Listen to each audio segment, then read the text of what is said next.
Welcome to the Killer Innovation Show, the longest continuously produced podcast in history.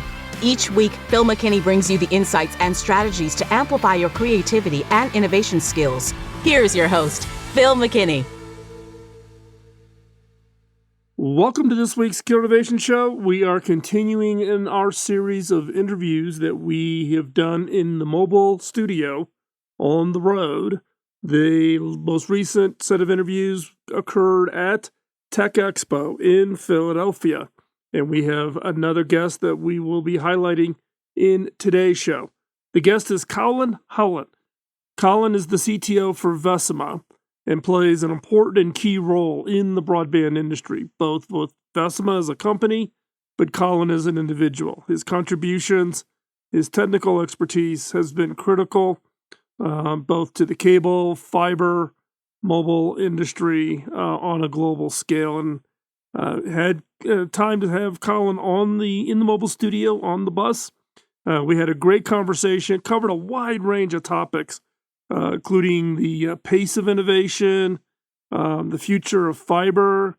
We talked about some of the unbelievable speeds of the broadband network that we're going to see over the next 20 to 30 years that are already on roadmaps. We talked a lot about artificial intelligence, machine learning, automation, trend spotting. We covered a wide range of areas. But ultimately, the theme for this discussion with Collin really boiled down to the pace of change, the pace of innovation. How do you deal with that pace? And then also, at that pace, where do you source innovation? Where do you look for the next idea that you're going to develop? In this case, as a senior leader, a CTO for a major vendor, where do you source ideas? How do you go out and find those ideas? At the end, I asked Collin the question I ask all of our guests, which is, what's that one piece of advice you would give a listener for the show? So you will want to listen to the very end and get that nugget of knowledge from Collin. So before we jump into this week's episode, though, got that favor to ask. Follow, like, and share. Follow us on social media. Like this show. Give us a thumbs up. Give us a rating. And share it. Share it with others who you think might benefit from hearing this particular episode. And also, I'll throw in here, subscribe. If you're not already a subscriber, subscribe to the show so you don't miss a single episode. You can follow us over on Apple Podcasts, Spotify, iHeart, SoundCloud, Overcast, blah, blah, blah, you name it. We're on every one of the podcasting platforms. You can find us there. So with that, without any further ado, let's hop in to this week's episode.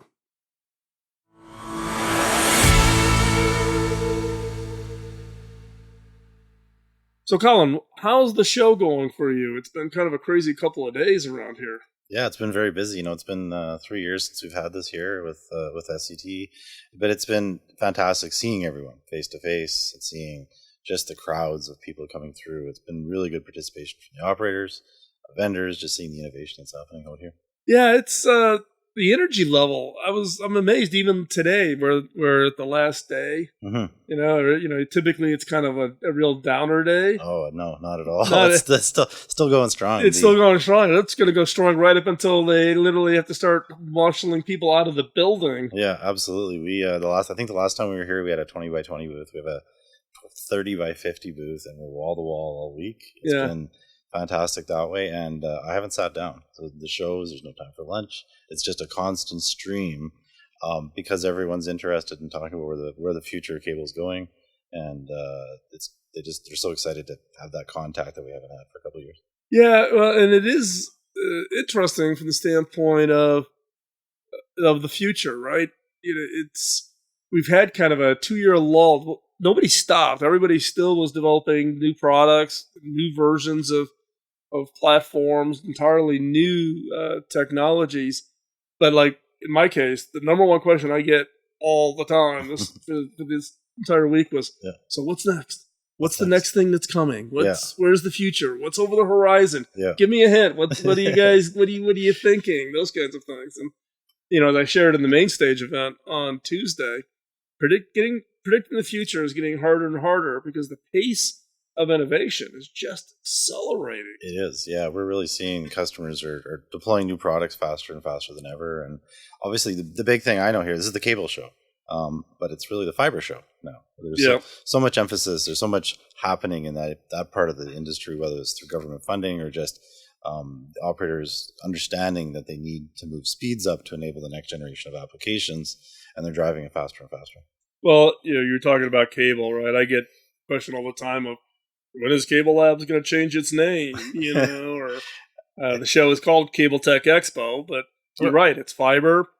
We've got some 5G providers here, so you got the wireless side. It's really, I guess, more broadly, generically, broadband. Yeah, absolutely. And I think if you look at there's still going to be a cachet or a heritage of what the cable means as an operator. Most of the cable operators now are very successful mobile operators, obviously pushing that through. How are they different from a telco? That's a different mindset, different attitudes, and how they work things through. Cable tends to just run with things in some cases, and, as opposed to a real structured approach. And I think that promotes some innovation. They can find new ideas, and it varies a lot around individual companies. And obviously, I think we're going to keep cable in the name as long as someone still has HFC deployed in the network. Well, the way I describe it is okay, fiber optic is a cable. It is, right? Absolutely. It's a wire. HFC is a cable. Yeah. In fact, it was yesterday I was having a conversation with somebody and talking about HFC and fiber. Oh, it was at the analyst breakfast yesterday that I hosted.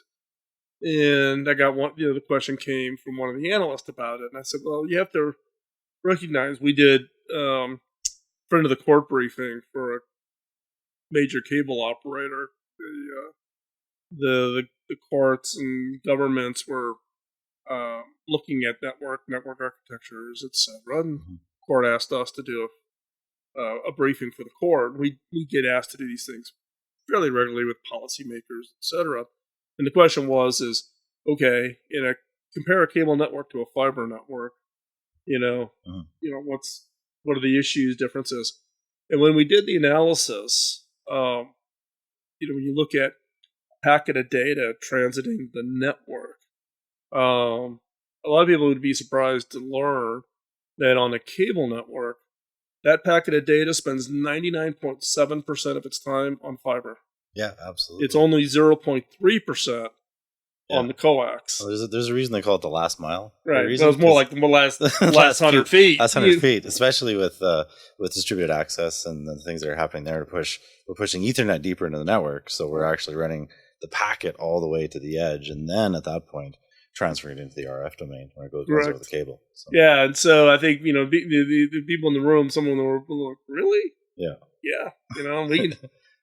The filing we did as a friend of the court, we we can make that available. You want to see it, you can see it. We can see the analysis. You can challenge us on our analysis. I believe it. But it's a lot of people are just they think of, oh my gosh, it's got to be fiber. Okay, great. Mm-hmm. We're 99.7% fiber. Yeah, we just don't have to dig up your sidewalk or your grandmother's flower beds. You know? And we can see the things we're talking about with DOCSIS 4.0. We can have speeds that exceed fiber. What fiber can do in 10 gig PON today. So I think there's a long future ahead in the cable industry. We've been talking about that a lot this week. Of how far do we go? When do we go? With the panel I was presenting with, the co-panelists talked about projections into 2032, and that's not even with DOCSIS 4.0. So. As much as we'll get there, keep going with fiber. We're going to have HFC as a system because of the millions of miles that are out in the network today for a very long time. Well, yeah, and it's the future. We were talking about fiber. Yep. In our research labs, in the fiber labs, we're demonstrating coherent optics at 50,000 gig. Yeah. Think about that. Not 10 gig. No. 50,000 gig over a single strand. That's incredible. It's like, and you're thinking, oh my gosh, nobody's ever going to need Trust me. Yeah. It might be 20, 30, 40 years from now, be way past our lifetime. Yep. But, you know. Gigabit per second. Whoever needs that? No. Yeah, Well, we're at lunch.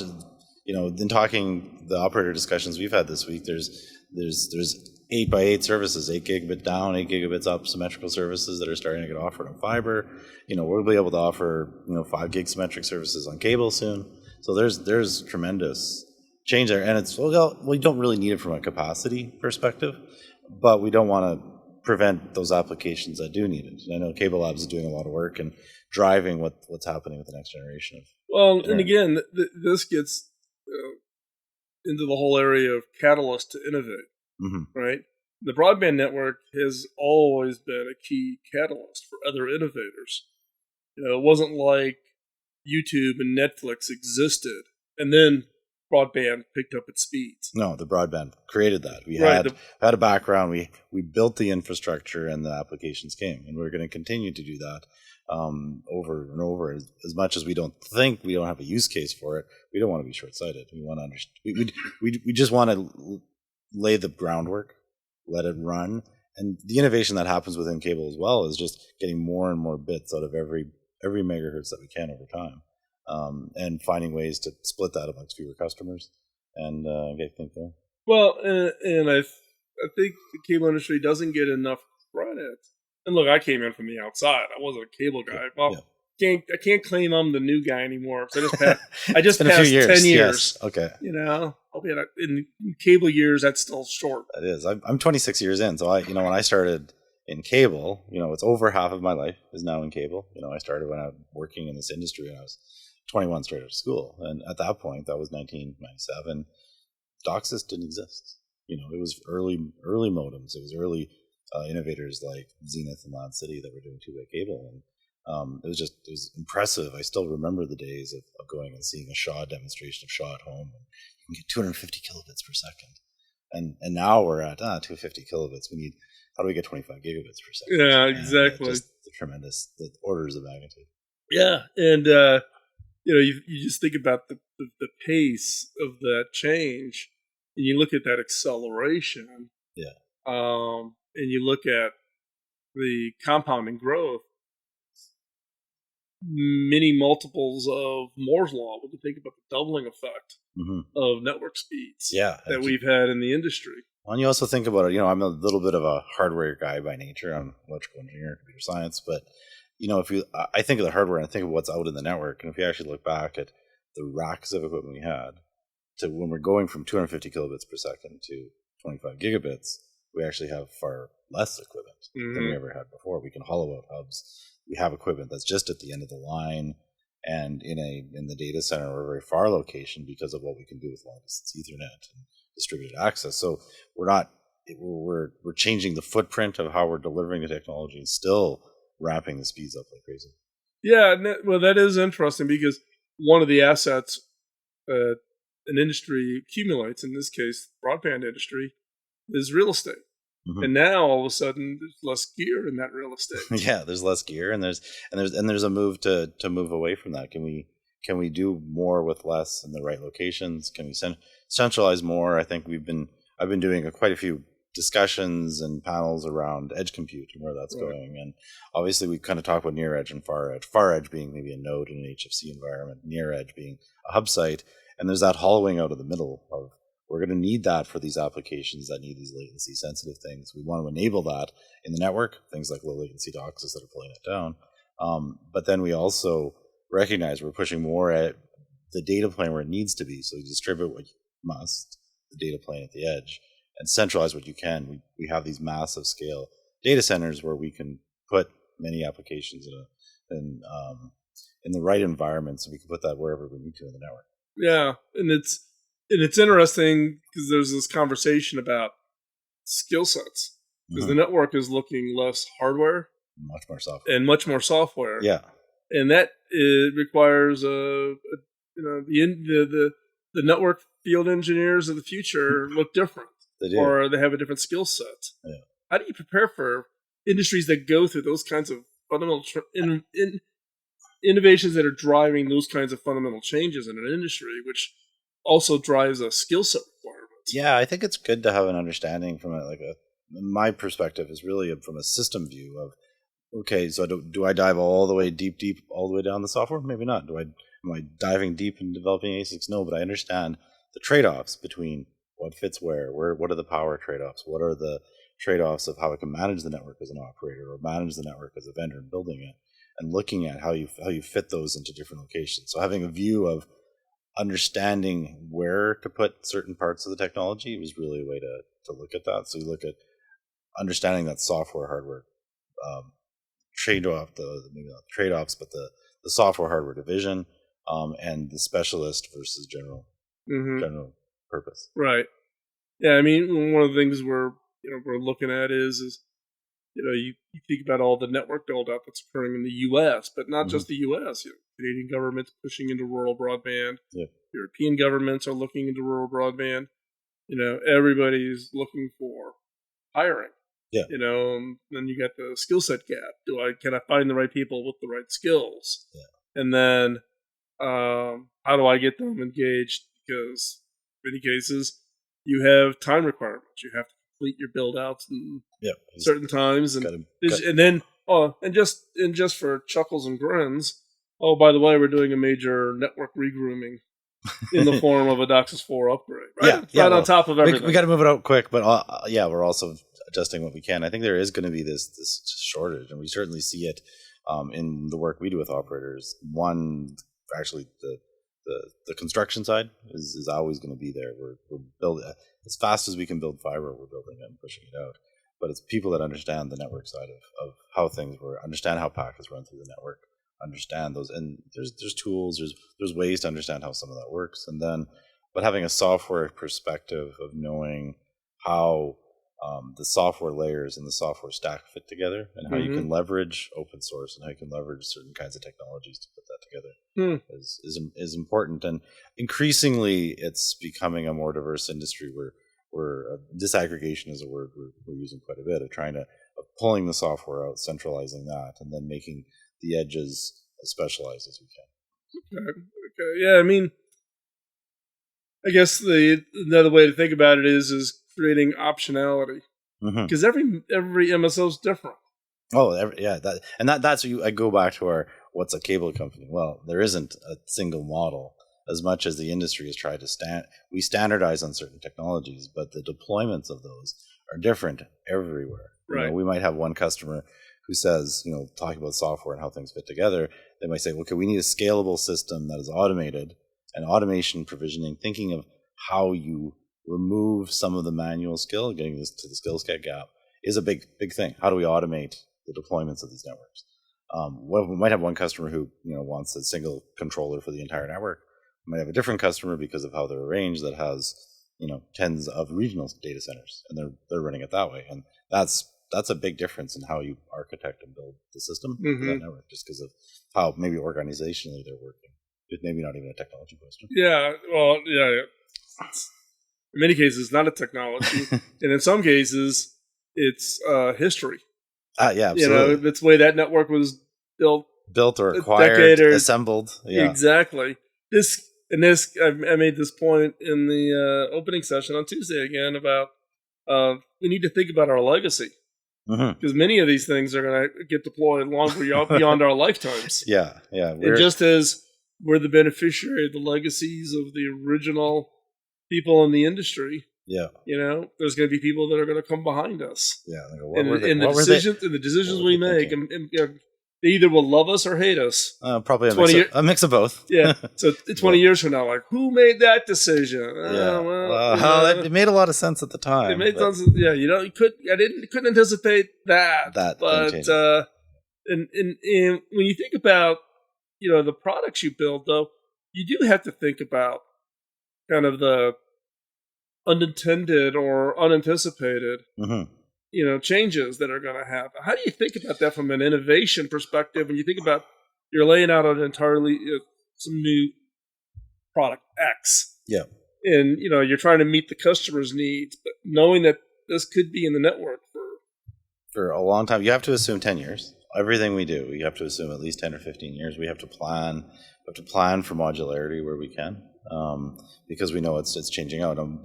Recent work that we've done that the cable industry has finally pushed forward is this innovation around just the hardware boxes themselves. We have nodes; they sit in pedestals on the curb. They sit up on the pole. Those have been proprietary for a long time. And I think work that the SCTE has done, work that was driven by Charter Communications to build the generic access platform, that's an area where we think we look at what's happened in the industry. There are nodes that have been in the field that were supposed to be there for 5 years that have been there for 30 years. 30 years. They're still out there. Or 25 years. They're still there. But now that those companies are gone, how do you replace that? Well, this is the start of that. Build something generic that you can add into and change out, because we know we're changing over time from HFC to fiber to wireless. That transition changes, and try to build a system for that.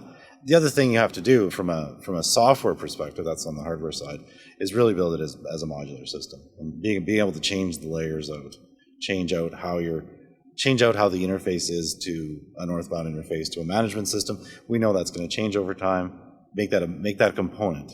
And that's where we get into things like cloud native frameworks, where we're looking at building small services that we can pull each of those microservices out, change them, run them independently from a development perspective. That really speeds up the pace of work for us, because now we don't have this monolithic system. We make a change, we have to test it for 3 months. No, we make a change. There's a well-known API. We move that forward, and then we swap out that system with the new one and continue going. All the other systems keep working the way they're supposed to. Well, you talked before about the customers, wanting to look at automation because taking out, and there's been this ongoing conversation, not just within our industry, but across all industries, around the role of AI. Yeah. You can either think, oh my gosh, AI is the world's greatest thing, or you can say, oh my gosh, it's the evil empire, it's going to take over our lives. Talk a little bit about your thinking about innovation from the standpoint of this automation piece, but then what your thoughts on the role of AI to take on, because the complexity of this work can far exceed a human ability to manage. It can. So it's about breaking into discrete chunks, but then the role of machine learning, and I like to think of mostly about machine learning and applying those algorithms on top, is spotting trends and looking at the data and seeing things that we can't necessarily see when we try to apply a set of strict rules to it. It's taking a data set, you're obviously training something on it, and understanding the anomalies. And really in these systems in the automation side, it's about trying to do anomaly detection and things that would be hard to flag otherwise, but all of a sudden you're bringing all of this data in, doing analytics on it through machine learning and through AI, and being able to use that to apply to understand the next fix that you have to do, as opposed to just reacting. Right. That really helps you. Yeah. I mean, and we were talking earlier about the skills gap. One of the roles that, a lot of people have been looking at the AI is we're at a stage where a lot of our brilliant engineers are retiring. Yeah, absolutely. In this industry, there's a gap.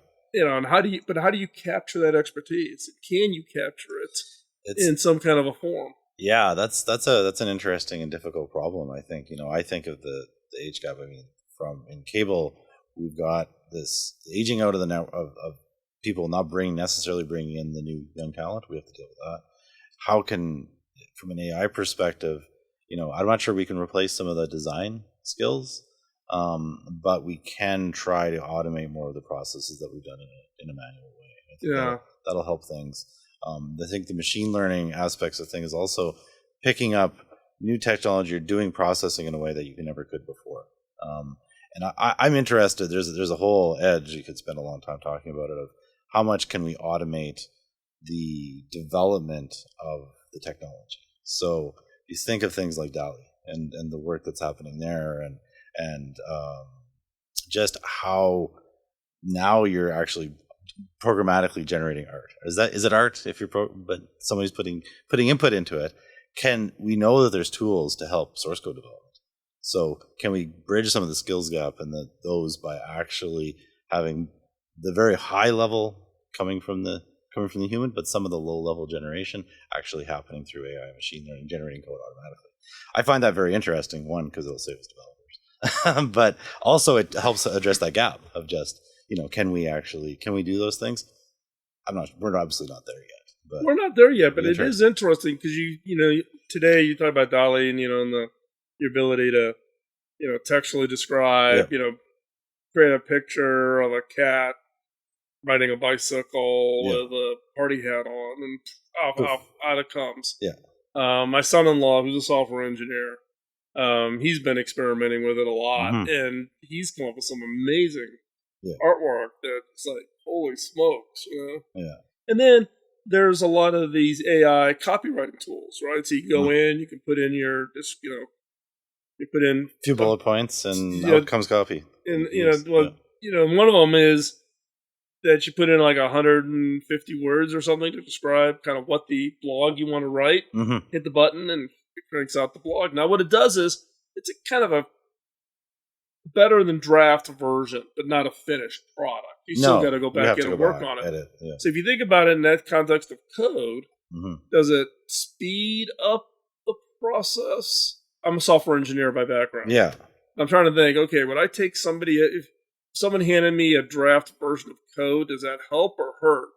Because I got to learn how they think in the structure of the code before I can do anything. But if you think of if you think of the example of your son working through how how you're working with DALL-E, you're learning how to work with the system. It's the same thing here. Now it's optimizing and changing, but you're learning how to adapt to it. Like you have to adapt to any tool. It's a tool. It's a tool that helps to enhance your ability to do things. And so I think that's where it will fall in. Maybe this is just a pie in the sky dream, but it would be surprised. We're surprised with the things that are happening. So. I'll tell you, I've been impressed with. There's been a couple of companies that have put wrappers around DALL-E to even enhance its ability to do interpretive feeding into DALL-E to get a better result. Some of the early results were kind of like a little weird, misshapen faces and that type of thing. And I've seen some of the copywriting tools, and I've played around with some of the open source stuff online, and it actually is pretty. It's getting there. It's a little scary. Like, okay, how do I know who's writing this? Or but I think the fact is it's coming, and if you as an innovator are not thinking about the issues now, you're going to get caught flat-footed. Absolutely. When it finally catches up. Yeah, you just think of how you can apply it. I mean, we don't have the answer today, but there's machine learning in general opens up a whole new perspective of tools and processes that you can do that you just weren't doing before. So talk a little bit about the innovation culture at Vecima. So we've been a long time around. We've been around since 1988, focused hardware, RF software all the way through. We have a team, and my team, the office of the CTO, really focused on looking at what's next. And how do we do that? We talk with customers.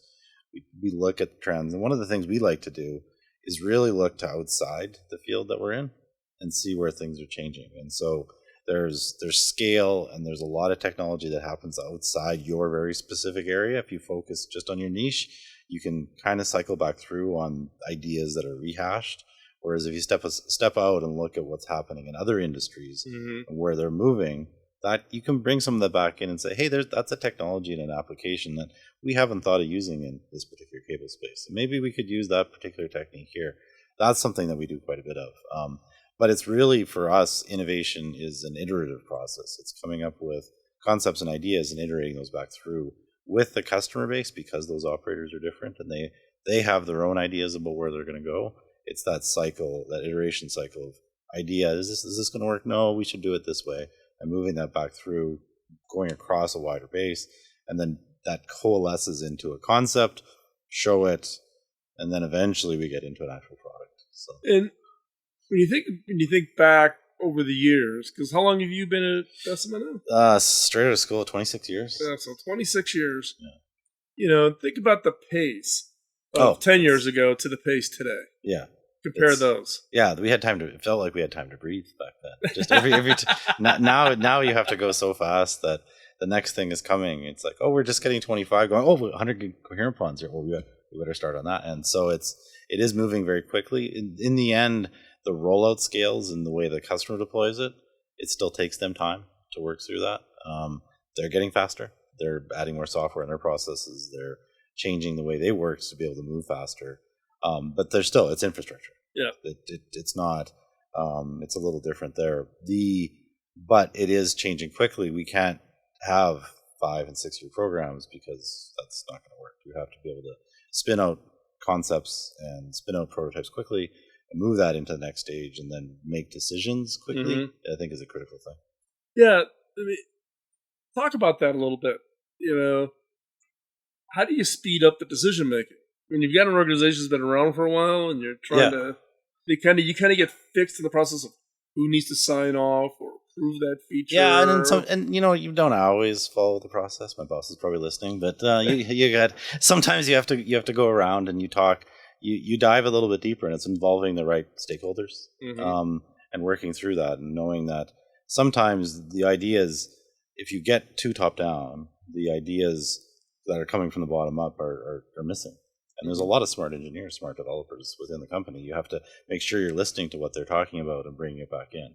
So it's that iterative, putting ideas out there, make sure you're communicating the things and don't hold the innovation in one little area. You're not trying to create an ivory tower, right? You don't want to do that. You want to disseminate it out, get that feedback back from the company, and then bounce those ideas around, move it through. And then when the decisions come, it's good to make decisions quickly and change them quickly. I think because if you have a process and a culture to do that, that works a lot better than having a big roll up to a big bang decision that in the end you're going to change it. Yeah, it's one of the pieces of advice I give a lot of people is, if you can avoid it, never have the title Chief Innovation Officer. I specifically don't have that. Because if someone has that title, then everybody else in the organization goes, okay, it's not my responsibility. Yeah, he's got it. Yeah. So go come up with the next product. And that's not. And and innovation is not a role. It's a capability, and you need a capability across the organization, not a role or a team. And in fact, we don't at CableLabs, we've knocked out anybody with anything innovation in their title. We don't even have a team named innovation because it's got to be across the entire organization. Yeah, I hear innovation as a title. I agree is a thing. You don't want to hear somebody that's a futurist. That means you're just making stuff up. In most cases. Sorry if any futurists out there listening. And the last part of that as well, just going back to some of the decision making is there's a culture to have internally where you don't get emotionally tied to technology decisions that you're making, because customers, for many reasons, will decide to change path and direction. You could be spending a lot of time working in a particular direction. If you have a culture and a team that can react quickly and move when that happens and not get caught up in the thing I've been working on for 5 years now isn't happening. Why isn't it happening? I'm despondent. You don't have that. You know that these are technology decisions in the end. And sometimes they're not actually a technology decision, but understanding where that's going is really important. And you can pivot and you apply your brain to the next idea and where things are moving. So that helps move quickly. Yeah. So as we wrap up today's episode, one question I want to ask you is you've been in your role, you're a CTO. What advice would you give an innovator? Someone who's got that little spark running around in their head. What's the first thing they should do? Get it out of your head and into someone else. I think the thing that I've always found is that you could feel like you're the one that needs to develop everything, but you're kind of handcuffed by your own viewpoint and your own personal lens in the world. The more that you can go and talk to more people, every person that you talk to will have a little nugget and it'll go off in a little direction, and you'll iterate through those as quickly as you can to find what the real nugget is. And it's moving quickly through that really helps with innovation. Great. Perfect. Colin, thanks for joining us here on this show. Okay. Thank you, Phil. It's fantastic.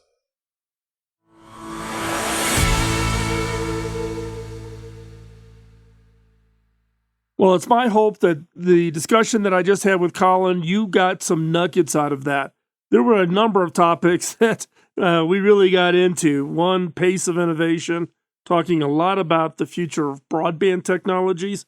One area that I did want to highlight in this discussion is that I am a firm believer that broadband networks are a catalyst for innovation. When you think about all of the services and capabilities that are being delivered, broadband plays a critical role, whether that's in healthcare, whether that's in education, entertainment, communication, collaboration. Broadband plays a key role.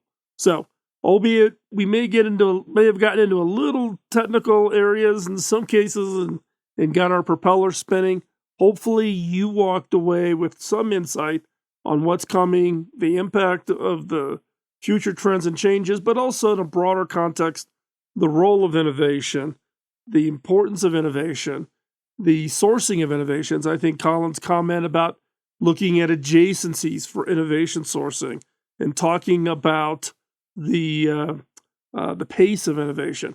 And I particularly liked Colin's comment at the very end when asking for that one piece of advice, which was get your idea out of your head and into somebody else's. You're not going to be able to solely deliver your idea. Innovation's a team sport. And the more effective you are and the faster you are getting the ideas out of your head and into somebody else's head, so that now you are working with somebody on your idea, the higher your chance of having innovation success. So hopefully you got a lot out of today's conversation with Colin. And again, love to hear your thoughts and your comments on these interviews. And if there's other questions you think we should be asking, let us know. If there's other guests you think we should have on the show, drop us a note. With that, I want to thank you for the time out of your busy schedule. Truly do appreciate you taking the time to be with us here today. We put a lot of effort into each one of these episodes. We've been doing this for 18 years. Coming up in March, we will start season 19, our 19th year of producing the Killer Innovation Show. And we always are keenly interested in getting your feedback. The team here relishes hearing from you. So any form of feedback, we think of that as a gift from you, and we greatly appreciate it. And again, I would ask for your suggestions on new topics. We're setting up the show starting after CES and laying out the topics. If there's a topic that's of particular interest that you want to hear about, let us know. Just drop us a note. You can do that over at theinnovators.network. That is the network of innovation journalism, the innovation newsroom, where myself and other contributors are collecting up and writing articles and launching new podcasts all around innovation. So you can check that out. Just hit the contact form and put your contact information in, and it'll get routed to the right people within the network. So with that, thanks again for your time out of your busy schedule. Work on your ideas. Don't let your ideas collect dust in your idea notebook. Execute, execute, execute. Make progress. Go out there. Change the world. We'll talk to you next week. Bye-bye. Podcasting nonstop since 2005, this has been the Killer Innovation Show on the Innovators Network.